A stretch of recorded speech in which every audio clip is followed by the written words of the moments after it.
اور یہ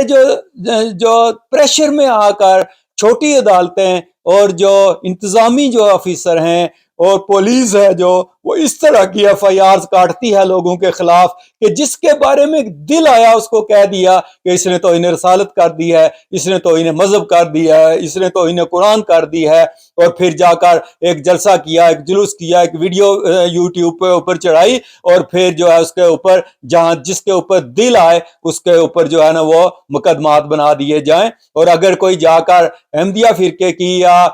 مسجد کو توڑتا ہے یا کرسچنز کے کسی گرجا کو جو ہے نا وہ توڑتا ہے، اور اگر ان کو گرفتار کیا جائے تو سارے سڑکوں میں نکل آتے ہیں اور جلسے جلوس اسلام خطرے میں پڑ جاتا ہے، اور ان کی ضمانتوں کے لیے بڑے بڑے لیڈر جو ہے نا وہ بیانات دینا شروع کر دیتے ہیں کہ یہ زیادتی ہوئی ہے، یہ مسلمان ہیں، یہ قادیانیوں کا انہوں نے اس طرح مسجد توڑی ہے تو بالکل ٹھیک کیا ہے۔ شرم آنی چاہیے ایسے لیڈروں کو جو اس قسم کے بیان دیتے ہیں صرف اس لیے کہ اپنے چند ووٹ بچانے کے لیے۔ اور جو لیڈر بیان دیتے ہیں، میں گارنٹی سے کہتا ہوں، آج صبح ہی میں نے ایک ویڈیو دیکھی اور جس لیڈر نے وہ ویڈیو بنائی ہے سب سے پہلے وہ قادیانیوں کے ووٹ لیتا رہا ہے، ہمیشہ سے ان کا خاندان قادیانیوں کے ووٹوں سے جیتتا رہا ہے۔ اور آج وہ بھی جب اس دفعہ ان کو ووٹ چند ایک نہیں ملے تو انہوں نے اپنے بغض میں آ کر ایسی ویڈیو بنا دی ہے کہ وہ جو بابڑا میں واقعہ ہوا ہے، جو آزاد کشمیر میں واقعہ ہوا ہے، وہ بالکل ٹھیک ہوا ہے۔ یہ سراسر ناانصافی ہے، زیادتی ہے۔ ہمارا تو یہ عقیدہ ہے کہ ہم تو کیس کرنے میں بھی راضی نہیں ہوتے۔ وہ جو بابڑا والا کیس بھی ہوا ہے وہ پولیس نے کیس کیا ہے، وہ پولیس نے کہا ہے کہ کیس کریں، وہ ہوا ہے، ورنہ ہماری جماعت تو ان چیزوں پہ یقین ہی نہیں رکھتی ہے کہ ہم جا کر کسی کو گرفتار کروائیں یا ان کے سے انتقامی کارروائی کریں۔ پولیس کے پاس ویڈیوز موجود ہیں، پولیس کے پاس جو ہے نا وہ سارے ثبوت موجود ہیں، اور وہ پولیس افیسر بھی وہاں کے ہی رہنے والے ہیں، ان کو پتہ ہے کہ کون اس میں تھا اور کون نہیں تھا۔ اس لیے یہ کہنا کہ جو کچھ گرفتار ہوئے ہیں وہ اس میں شامل نہیں تھے، اگر کوئی نہیں تھا تو پھر تو زیادتی ہے کہ اس کو نہیں ہونا چاہیے۔ اور نہ ہمارے کسی بندے نے وہاں جا کر کوئی زبردستی کسی کا نام لکھوایا ہوگا، ایسا نہیں ہے۔ اگر کسی نے کیا ہے تو غلط کیا ہے، اگر ویسے کرتے ہی نہیں، ہمارے لوگ تو پہلے ایف آئی آر لکھواتے ہی نہیں، وہ تو کہتے ہیں جی کہ ہمیں ضرورت نہیں ہے، ہمیں پتہ ہے جب ہمیں انصاف نہیں ملنا تو ہم ایف آئی آریں کس لیے لکھوائیں، ہمارا معاملہ خدا کے پاس ہوتا ہے۔